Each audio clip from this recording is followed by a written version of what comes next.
এই ঠান্ডায় 100 টাকায় গরম কফি পেয়ে দারুণ লাগছে, দারুণ। আজ আপনাদের ঘোরাবো পৃথিবীর উচ্চতম কেবল কার তথা কাশ্মীরের গুলমার্গের গন্ডোলা রাইডে। এই কেবল কারটি এতটাই ওপরে যে ফ্লাইটে গেলে যেইরকম অভিজ্ঞতা হয়, ঠিক নিচে মেঘ ওপর দিয়ে ফ্লাইট যাচ্ছে, ঠিক সেইরকম ফেজ 2 থেকে যখন নিচে দেখছিলাম নিচে মেঘ ছিল আর আমরা ছিলাম মেঘের ঠিক ওপরে। Good morning from Srinagar. ঘড়ির কাঁটায় বাজে 8টা, ব্রেকফাস্ট রেডি। আজ বেরোবো গুলমার্গের উদ্দেশ্যে। গুলমার্গ এখান থেকে 60 কিলোমিটার, যেতে টাইম লাগবে 2 ঘন্টার মতো। আর এই ডাল লেক একদম ওয়েদার ক্লিন হয়ে গেছে, কালকে সারা রাত স্নোফল হয়েছে। এত সকাল সকাল শ্রীনগর থেকে ব্রেকফাস্ট সেরে গুলমার্গের উদ্দেশ্যে রওনা দেওয়ার প্রধানত দুটি কারণ ছিল। প্রথমত, গুলমার্গের কেবল কারের টিকিট কাটা ছিল আমাদের ফার্স্ট স্লটের। দ্বিতীয়ত, আমাদের হাতে টাইম না থাকায় আমরা আজই গুলমার্গ ঘুরে চলে যাব পেহেলগামের উদ্দেশ্যে। এই শ্রীনগর থেকে গুলমার্গের দূরত্ব মাত্র 51 কিলোমিটার, যেতে সময় লাগে 2 ঘন্টার মতো।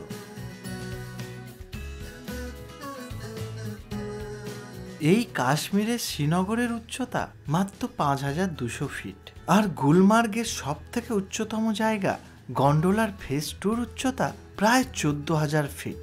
সেই জন্য এই গন্ডোলার ফেজ 2তে প্রায় সারা বছরই বরফ দেখতে পাওয়া যায়। গুলমার্গ থেকে প্রায় 14 কিলোমিটার আগে পড়বে টানমার্গ। এখান থেকেই ভারী শীতের পোশাক এবং বরফে চলাচলের গামবুট ভাড়া পাওয়া যায়। গুলমার্গ যাওয়ার আগে এটা টানমার্গ, এই জায়গাটার নাম টানমার্গ। জ্যাকেট আর গামবুট নিয়ে 350 টাকা নিচ্ছে এক একজনের। প্রচণ্ড ঠান্ডা, প্রচণ্ড। আমরা ডিসেম্বর মাসের 2 তারিখে গুলমার্গ ঘুরতে গেছিলাম বলে জানতাম ওপরে বিশাল বরফ থাকবে এবং ঠান্ডাও সেই রকম থাকবে। সেই জন্য জ্যাকেট, গামবুট সমস্ত কিছু ভাড়া করে নিয়েছিলাম।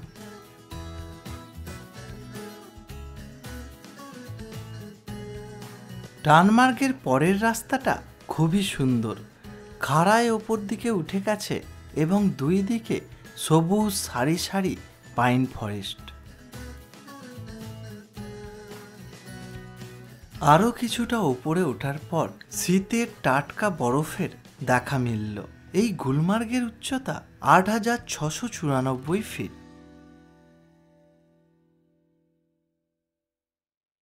গুলমার্গে কালকে বিশাল স্নোফল হয়েছে, আর এই জ্যাকেটটা ভাড়া নিলাম। টোটাল নিল জ্যাকেট আর জুতো নিয়ে 350 টাকা বার্গেনিং করে নিয়েছে এক একজনের থেকে। আর -5 জ্যাকেট পরে আছি, তার ভেতরে থার্মাল পরে আছি, তাতেও কিন্তু ঠান্ডা লাগছে। আর ওপরে গন্ডোলার ফেজ 2তে আরও বেশি ঠান্ডা লাগবে। বেজে গেছে ঘড়ির কাঁটায় 10টা 10। আমাদেরকে খুব তাড়াতাড়ি যেতে হবে। 11টার মধ্যে আমাদের স্লটের টিকিট কাটা আছে, 9টা থেকে 11টা। তো এখানে টাইম ওয়েস্ট করবো না। ये रहता है यहाँ पर साइड सीन। फर्स्ट तो आपको गंडोला लेके जाएगा। जब तक পাশে যেরকম কথা বলছে এইরকম অনেক লোক এসে এখানে আপনাকে চেপে ধরবে। কেউ বলবে ঘোড়া বা গাড়িতে করে 5 পয়েন্ট ঘুরিয়ে দেখাবে, কেউ বলবে 200-300 টাকার বিনিময়ে রোপওয়ে পয়েন্ট পর্যন্ত গিয়ে ছেড়ে দেবে। এখানে লোকাল সাইট সিন বলতে সেই রকম কিছুই নেই গন্ডোলা ছাড়া। সেই জন্য আমরা আই লাভ গুলমার্গের কাছে কিছুটা ছবি তুলে চললাম ওয়ার্ল্ড ফেমাস গন্ডোলার দিকে।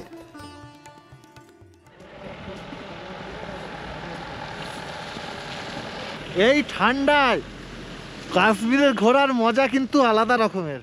আপনার গাড়ি যেখানে নামিয়ে দেবে সেখান থেকে রোপওয়ের এন্ট্রি পয়েন্টের দূরত্ব প্রায় 800 থেকে 1 কিলোমিটারের মতো। তবে এই রাস্তাটা সম্পূর্ণটাই নিচের দিকে ঢালু হওয়ায় আপনার হাঁটতে সেইরকম অসুবিধা হবে না। আপনি চাইলে পার হেড 50 টাকার বিনিময়ে শেয়ারিং গাড়িতেও এই পথটি যেতে পারেন। এই রাস্তার বাম দিকে আপনি দেখতে পাবেন জম্মু অ্যান্ড কাশ্মীর ট্যুরিজমের অনেক বাংলো আছে। এই বাংলোগুলো অনলাইনে বুক করেও আপনি কিন্তু গুলমার্গে একটি রাত্রি কাটাতে পারেন।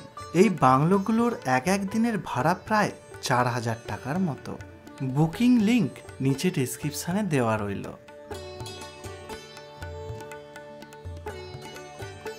অবশেষে এসে উপস্থিত হলাম গুলমার্গ গন্ডোলার সেই এন্ট্রি পয়েন্টের কাছে। চলুন দেখে নেওয়া যাক ফেব্রুয়ারি মাসে এই কাশ্মীরের গুলমার্গে কতটা বরফ থাকে।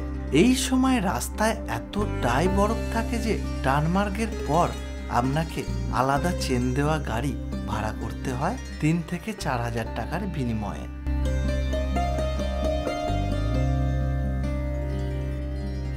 সারা রাস্তা বরফে ঢাকা থাকে।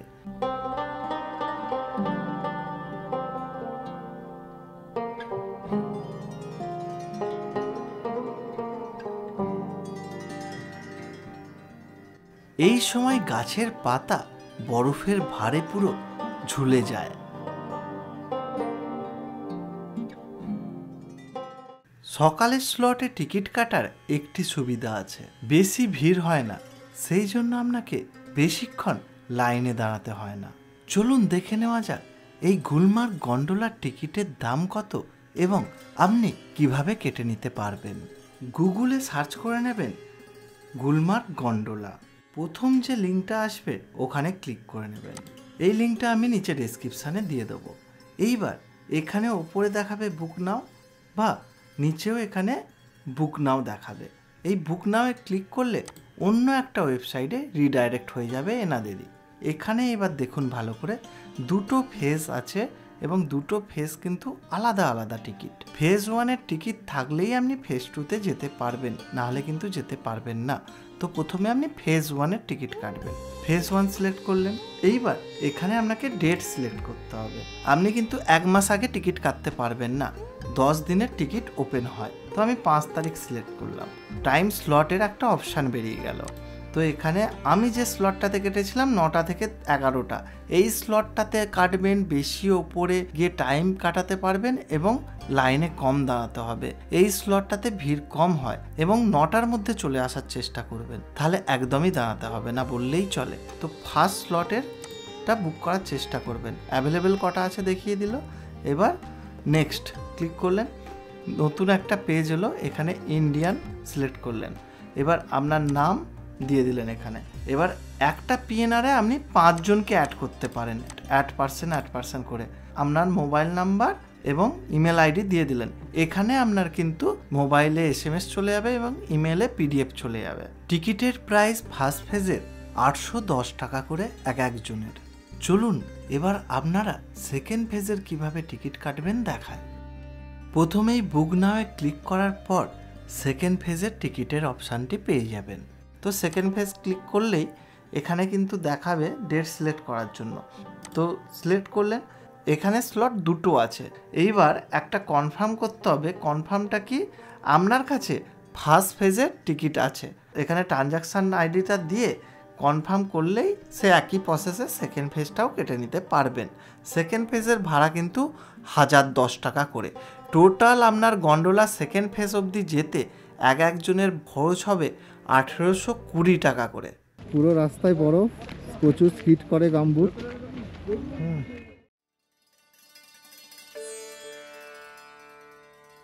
ডিসেম্বর মাস বলে কোনো লাইন নেই। মার্চ এপ্রিল মাসে এই গন্ডোলার লাইনে দাঁড়িয়েই প্রায় আপনার 1-1.5 ঘন্টা কেটে যেতে পারে, এত লম্বা লাইন পড়ে। এই গন্ডোলার টিকিট কিন্তু অন স্পট আপনি পাবেন না, আপনাকে অনলাইনেই কাটতে হবে এবং 1 সপ্তাহ আগে অবশ্যই কেটে রাখবেন। এখন শীতকাল বলে 1 মিনিটে হয়ে যাবে, আর আমরা চলে এসেছি 11:45টার মধ্যে। তো লাইন দিতে হচ্ছে না। আর 11টার পর কিন্তু বিশাল ভিড় হয়ে যায়, 1-1.5 ঘন্টা লাইন দিতে হবে। হ্যাঁ, লাইন। আপনার টিকিট প্রিন্ট আউট করার দরকার নেই, মোবাইল থেকেই স্ক্যান হয়ে যাবে।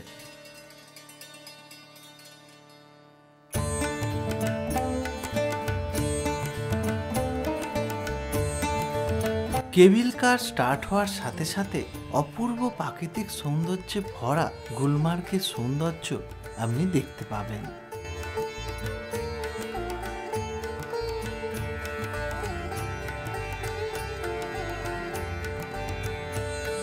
হোটেল, গাড়ি সমস্ত কিছু বুক করে দিয়েছিল আমাকে ট্যুর পিকার্স থেকে। সমস্ত ব্যবস্থাপনা দারুণ সুন্দর ছিল। আপনিও চাইলে বুক করে নিতে পারেন।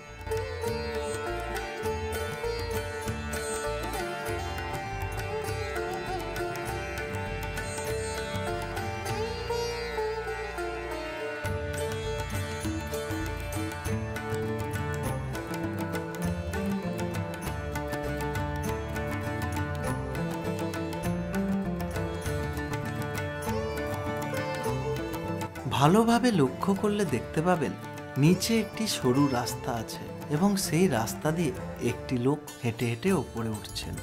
আপনি যদি গন্ডোলার টিকিট নাও পান তাহলে 1 থেকে 1,500 টাকার বিনিময়ে ঘোড়াতে করে ফার্স্ট ফেজ পর্যন্ত যেতে পারেন।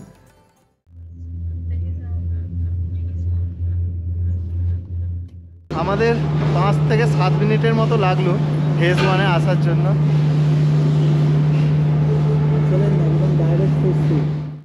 এই গুলমার্গের গন্ডোলার ফার্স্ট ফেজের উচ্চতা 10,000 ফিটের মতো। এখানে একটি কাঁচের ইগলু আপনি দেখতে পাবেন। 70% টুরিস্টই কিন্তু এই ফার্স্ট ফেজ পর্যন্ত আসেন। এখান পর্যন্ত আসতে খরচও 810 টাকার মতো লাগে এবং মোটামুটি বরফও পেয়ে যান। তবে আনটাচ বরফের আনন্দ নিতে আপনাকে যেতে হবে সেকেন্ড ফেজ পর্যন্ত। সেকেন্ড ফেজে প্রায় সারা বছরই বরফ দেখতে পাওয়া যায়। আমরা এসেই প্রথমে চলে যাচ্ছি আগে ফেজ 2-তে।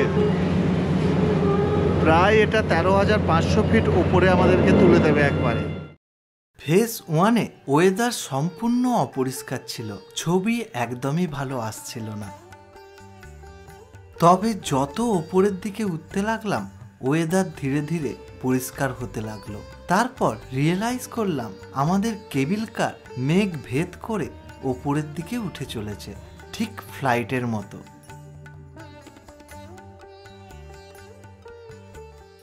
মেঘের ওপরে আমরা চলে এলাম, বুঝতে পেরেছো? নিচে মেঘ, ওপরে ক্লিয়ার।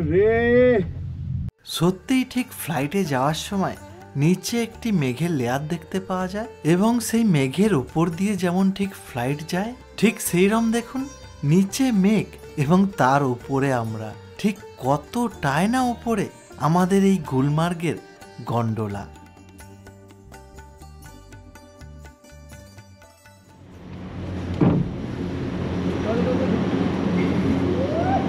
ফেজ 2-তে আসতেও 10 মিনিটের মতো টাইম লাগলো। মেঘ আমাদের থেকে নিচে আর ওপরে পুরো ক্লিয়ার, ক্রিস্টাল ক্লিয়ার, কাঁচের মতো পরিষ্কার।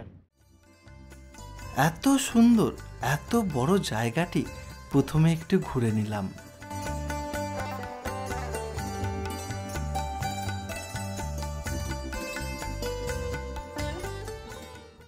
দারুণ জায়গা, দারুণ। ফেজ 2-তে অবশ্যই আসুন আর জ্যাকেট জুতো ভাড়া নিয়ে আসুন, প্রচুর হাওয়া লাগবে, ঠান্ডা লাগবে।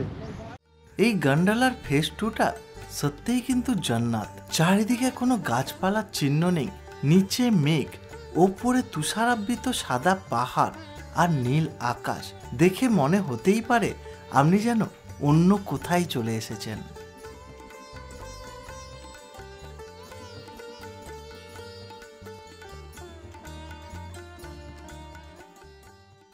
এখানে কফি খাচ্ছি, কফির দাম 100 টাকা। এই যে, আর এই জলটা 500 ml 50 টাকা। কফি অনেকটাই দিয়েছে, এখানে দাম তো বেশি হবে। এখানে কিন্তু সব কিছুই পাওয়া যাচ্ছে, বার্গার, পিৎজা, ম্যাগি। ম্যাগি কিতনা ভাইয়া? 100 রুপিয়া। ম্যাগি 100 টাকা, বসে গরমে আরামসে খেতে পারেন। আর একদম জাস্ট ফেজ 2 এর বাইরে এখানে।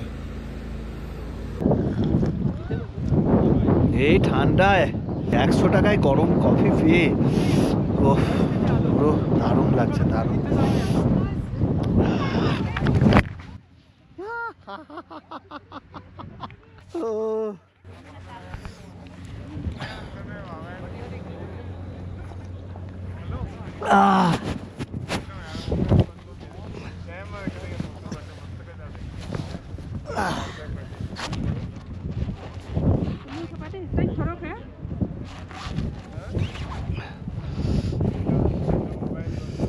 এই গামবুটে বিশাল স্কিট করে, স্লিপ খেয়ে পড়ে গেলাম, দেখলেন একদম যা তো অবস্থা। কফি হাফ পড়ে গেল 100 টাকার, হাফটা খেয়ে তারপরে ভিডিও করছি।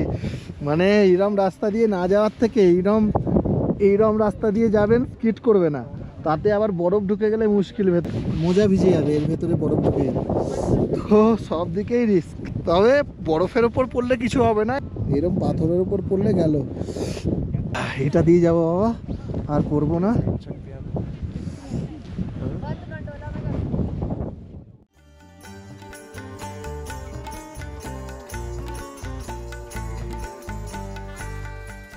আর একটা কথা, এখানে কিন্তু অবশ্যই সানগ্লাস নিয়ে আসবেন।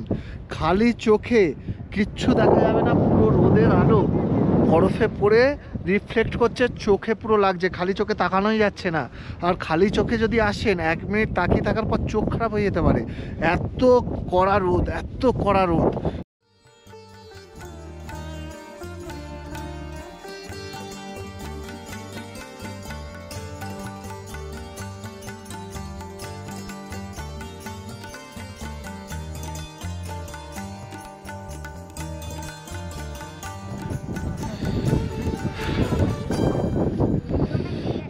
প্রচণ্ড ঠান্ডা, বিশাল মজা, বিশাল মজা। ওয়েদার যা দিয়েছে না, মারাত্মক সুন্দর, মারাত্মক সুন্দর। ওইদিকে যাওয়া যাবে না। এই দিকেই 8 কিলোমিটার দূরত্বে অবস্থিত মাত্র পাকিস্তানের বর্ডার। সমুদ্রপৃষ্ঠ থেকে এই গন্ডোলার ফেস্টুর উচ্চতা 13,780 ফুট হওয়ায় এখানে কিন্তু একটু হাঁটাহাঁটির পরই আপনার শ্বাস ফুলতে পারে। তো যাদের শ্বাসের সমস্যা আছে বেশি হাঁটাহাঁটি করবেন না।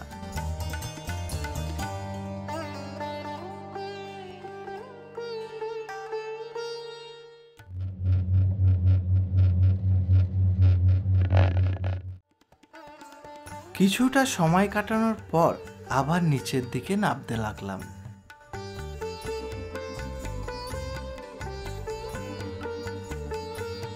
ওপরের পরিষ্কার মুক্ত ওয়েদার ছেড়ে আবার মেঘের মধ্যে বাজে ওয়েদারে প্রবেশ করলো আমাদের কেবিল কার।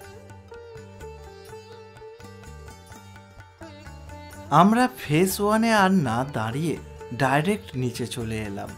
আপনারা চাইলে যতক্ষণ ইচ্ছে সময় কাটাতে পারেন।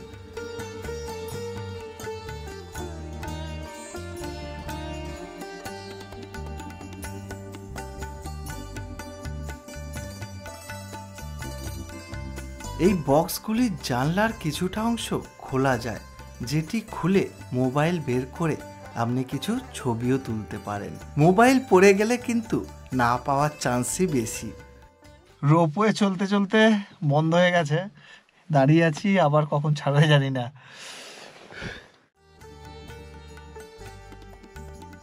তার কিছুটা পরেই আমরা নিচে নেমে এলাম। 11:15টায় ওপরে উঠেছিলাম আর 1টার সময় নিচে নেমে এসেছিলাম। 2 ঘন্টার মতো টোটাল ওপরে ছিলাম। গুলমার্গ ঘুরে রাস্তার একটি রেস্টুরেন্টে লাঞ্চ সেরে আমরা রওনা দিয়েছিলাম পেহেলগামের উদ্দেশ্যে। সেই ভিডিও নিয়ে আসছি বন্ধুরা পরবর্তী এপিসোডে। ততদিন ভালো থাকবেন, আর ভিডিওটি ভালো লেগে থাকলে অবশ্যই একটি লাইক করে দেবেন। চ্যানেলে নতুন হয়ে থাকলে সাবস্ক্রাইব করতে ভুলবেন না কিন্তু।